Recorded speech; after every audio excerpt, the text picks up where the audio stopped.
I gotta admit, that was a pretty good one. Oh, no. Good morning from sunny Sao Paulo, Brazil. Listen, guys, I can't be too long because we're about to kick off the Latin American International Championships here in Brazil, the first international championships of this season. Stay tuned to it. There's tons of good Pokemon news, and there's going to be tons of good Pokemon action this weekend. Kick it off. Hi team, I'm TomahawkUK, and here's a quick spotlight of what's in the news this week for Pokemon Go. Of course, this weekend we have LAIC in Sao Paulo, Brazil, where Amanda and I will be returning to your screens behind the caster desk. So make sure to tune in, leave a message in chat, and enjoy the show. Going into this event, the established meta that many players have become used to could be about to change. Big time. Annihilate is back.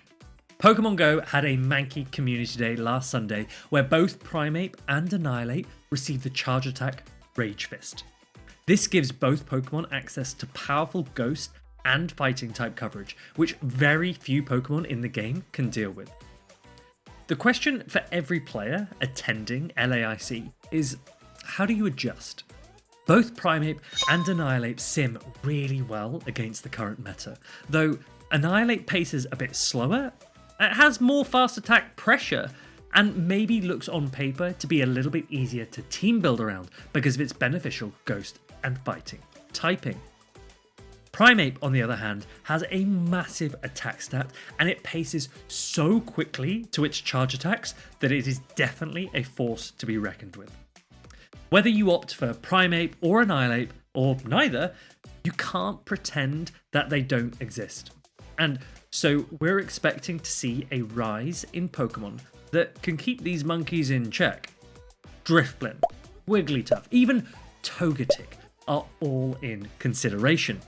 And if there's ever a time to guess a meta correctly, this is it. A huge amount of CP is on offer, and every region's travel award for EUIC is in the balance.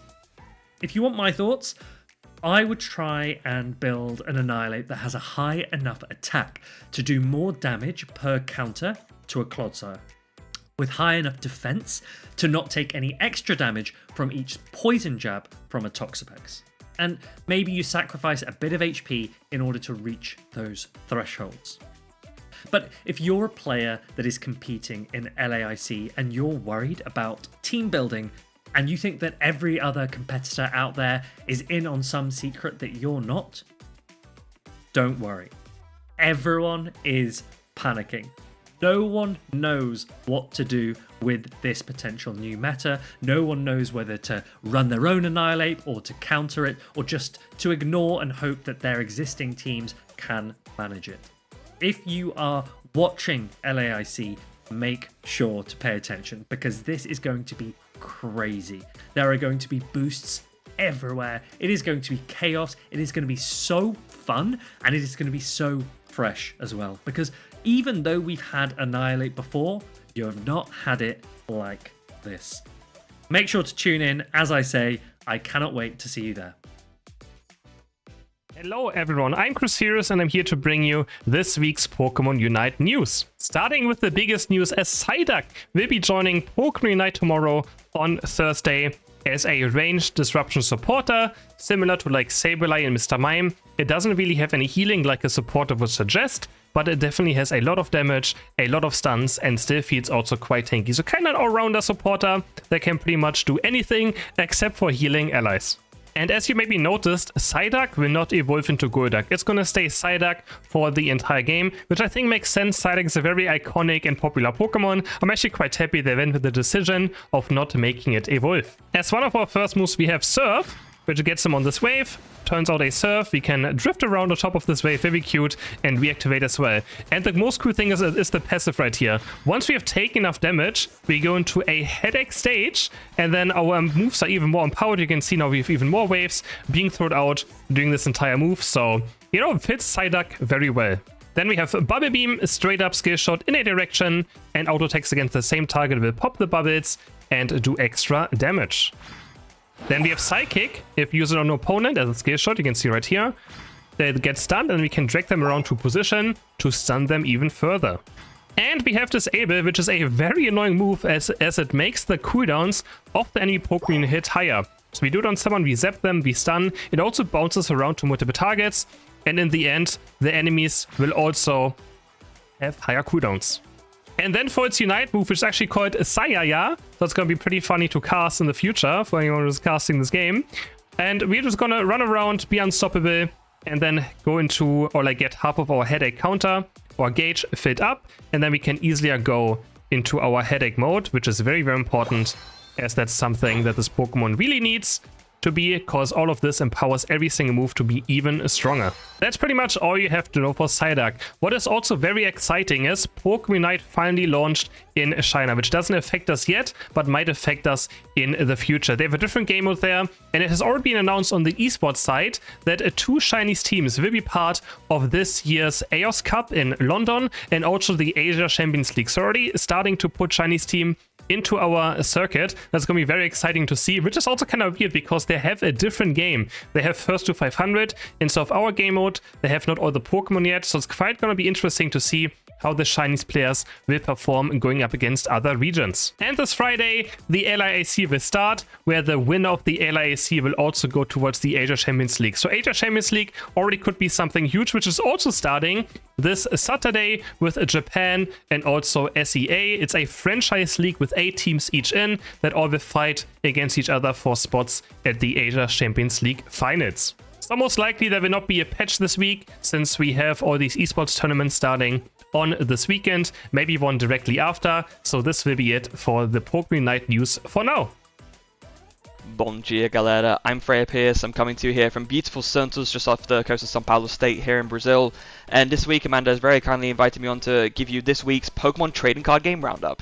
So, kicking things off this week, the whole reason why I'm even in Brazil in the first place, this is the weekend of the Latin America International Championships. The first international championships of this competitive season, of course, and it will be the last event as well in the Stellar Crown format. Now, usually, with some of these past international championships, it's usually been that it's the first event in a new format rather than the last event in the old one. So, it's going to be very interesting to see if maybe some, in a more mature format, sometimes some more rogue, unexpected strategies can develop when people have a bit more of a fixed idea of what to actually expect going into the event. So I think it's going to be very, very interesting to see. Now, maybe taking a look a little bit back or so, this weekend just gone, we did have our latest premiere event, the special event in Buenos Aires. So that was did one by Jeremy Gumilla playing Palkia Dusknoir. It's a strategy that we've seen do well in Europe quite a lot in the hands of Stefan Ivanov and others, and it seems to have taken the win here in Buenos Aires. Coming second, it was Terrapagos Dusknoir, a deck very much close to my heart as well, piloted by Giovanni Sasso. Now, this is a guy that I really want to draw some attention to, because this is his first year as a master. He used to be a senior division player in Brazil, and he is on an absolute tear. Like, if I just go to his results over here, have a look at this. The Joinville Regional, second place, Terrapagos Dusknoir, first at Special Event Lima, and now second in Buenos Aires. I can't remember the last time I saw it start this strong. In third place, actually, making top 4, we do have Fabrizio Inga Silva, very accomplished player, did win, of course, the regionals in Liverpool in the UK last year, so already a regional winner in his own right, and playing this Lost Zone Toolbox deck. This seems to be one of those decks that it's not played in the same droves of numbers as it used to be before, but every now and then one just so sneaks its way into the top 8 in the hands of a skilled player, which of course Fabrizio is, having already been a regional champion. And it seems like they're solidifying on this kind of attacking lineup. You have a Raikou V there, Lightning's a great type to be right now. You have the Lightning Rondo, which does more damage for each bench Pokemon, and with Terrapagos and other decks making use of course, that Area 0 Underdepth Stadium that lets you have more Pokemon on the bench. You can do a lot of damage with this. The Iron Hands EX in there to take the extra prizes with Ampy very much. And then in the late game, of course, cleaning up with that Blood Moon Ursaluna EX that can attack for less energy the more prize cards your opponent has taken to really sweep things in the late game. Just a very solid lineup of attackers. And then going into the rest of the top 8, nothing too crazy here, I guess you could say. We have Isaac Salazar being the other top 4 entry with Raging Bolt Ogerpon. No surprise there. It's been the most played deck for a good few tournaments now.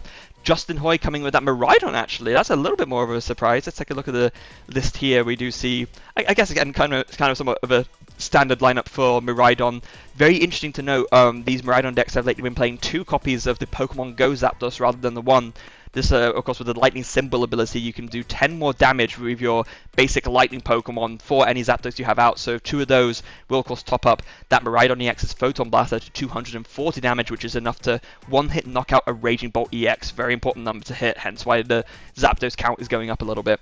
And then going into the rest of top 8, we have Matias Campos from Chile playing Snorlax Control, another archetype that's seen more and more play lately, just really coming in, really preying on a lot of these decks that don't have a lot of switching out. So we don't have the list here, unfortunately, so I can't show you, but no surprise to see this in top 8 as well. Tim Franklin of note, so yeah, Justin and Tim here, obviously coming over from Australia. We know there's a lot of strong players, of course, in the Oceania region, especially that little testing group of Australian players. So Tim and Justin making top 8. Also with Terapagos Dusknoir. Now, it'd be interesting to sort of compare this list to see how it is with Giovanni's list. Giovanni has very much played a similar list at every event that he's gone to, and but you know, maybe switching a few cards here and there just to adapt to the metagame. Lost Vacuum being a big one. We do see these in these Terapagos Dusknoir lists. A lot of playing the one-off Lost Vacuum, including my own list actually, which I played in Gdansk recently, just because there's so many important tools to get rid of, or just be able to bump a stadium, right? It's a very useful utility to have.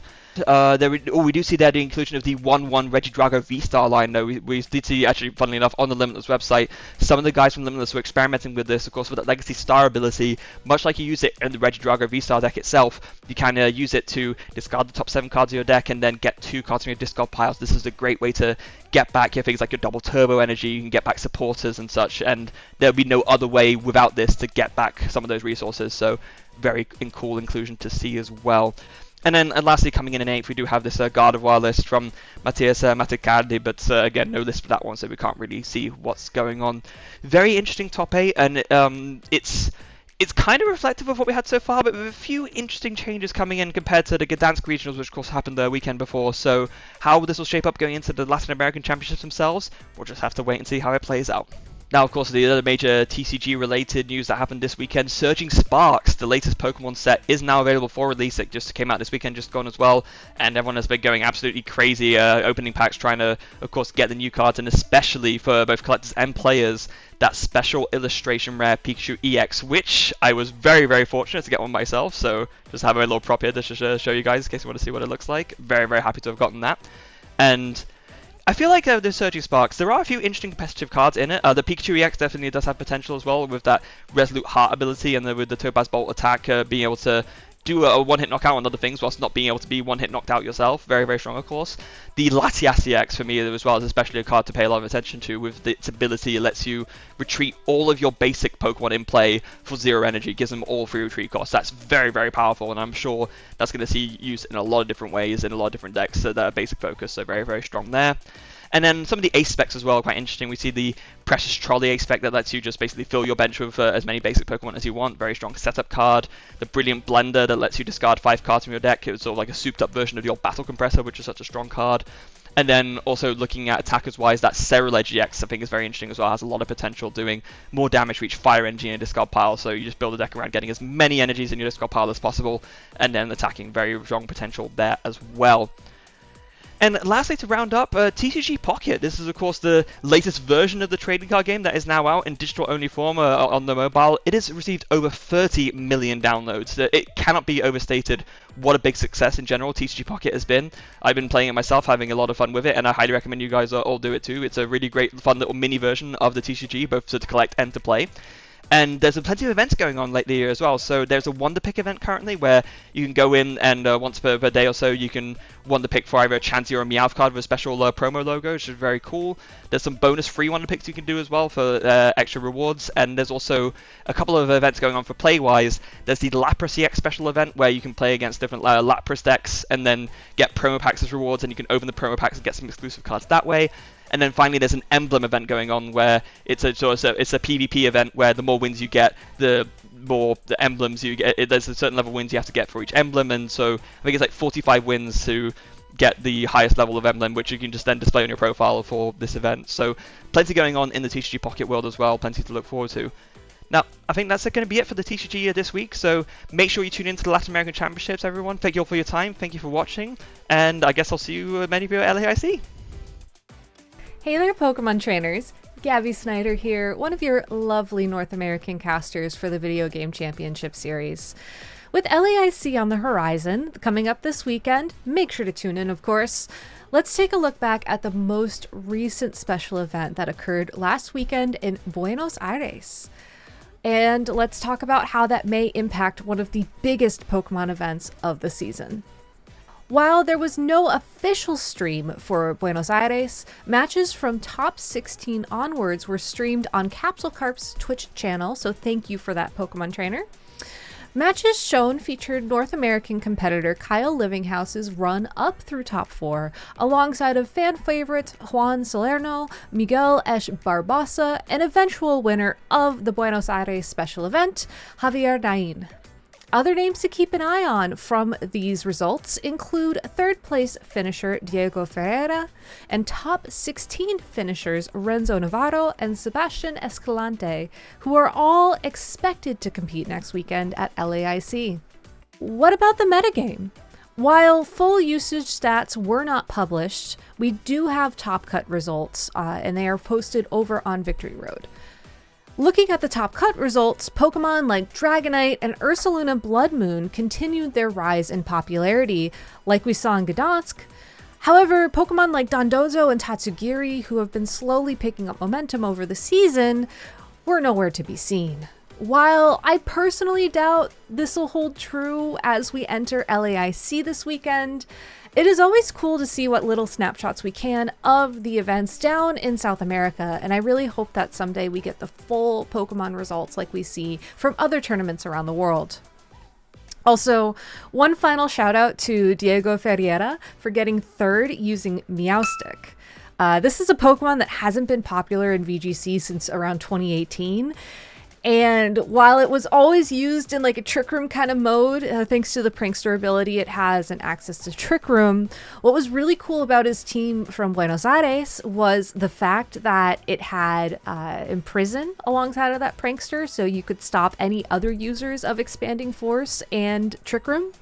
And then it also had Charge Beam, which allows you to, more often than not, let's say, boost your special attack after using the attack. So using Meowstic on a size spam team is a really cool idea, and it kind of builds on this innovation we've seen around that core that Parker Simmons started, where he got top 4 in Louisville with an Executor alongside of his Torkoal. So I can't wait to see where size spam users are going to take the team from here. To turn our attention back to the main event, LAIC will be our only international championship in the Regulation H format. While it seems like the metagame has sort of centralized around common powerhouses like Rillaboom, Gholdengo, Incineroar, and of course Sneasler, you gotta be prepared for a quickly changing weather forecast. As Sierra said during the LAIC preview show broadcast last week on the official Pokemon channel, there have been strong finishes within the last month from all 4 possible weather types within the Pokemon video game.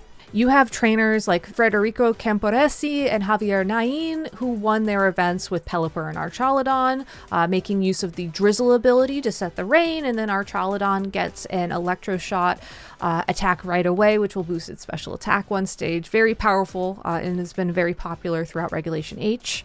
You have Pokemon trainers like Marco Silva and Joe Ugarte, who both finished second place in their events with Torkoal and Jumpluff.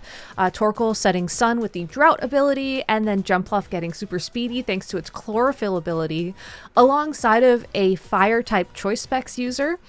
So in Ugarte's case, it was that Hisuian Typhlosion, and in Silva's case, it was the Charizard.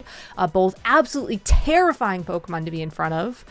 You had Nils Dunlop, who won his event with a Tyranitar and Excadrill combination, using Excadrill's ability to go super fast once Sandstorm has been activated thanks to Tyranitar.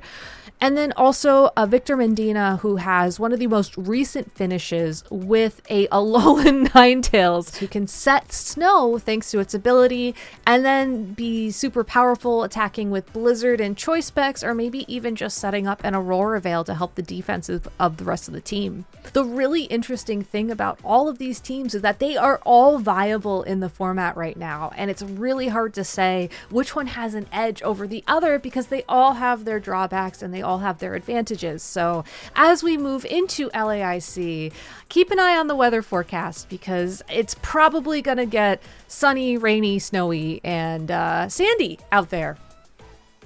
Yeah.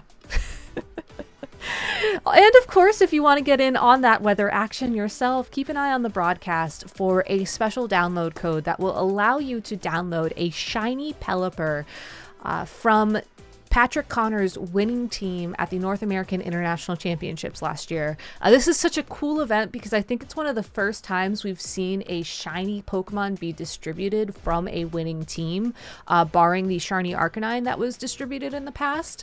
And Pelipper has shown just time and time again it is a mainstay in the format if you are a Rain user. So make sure to keep an eye out for that code and get your own Pelipper to join in on the fun. And that's it! I personally can't wait to watch LAIC from home and see just where we're going in terms of how the metagame develops and who our next auto qualifier is for the World Championships. So if you're heading down to compete, good luck and make sure to have fun.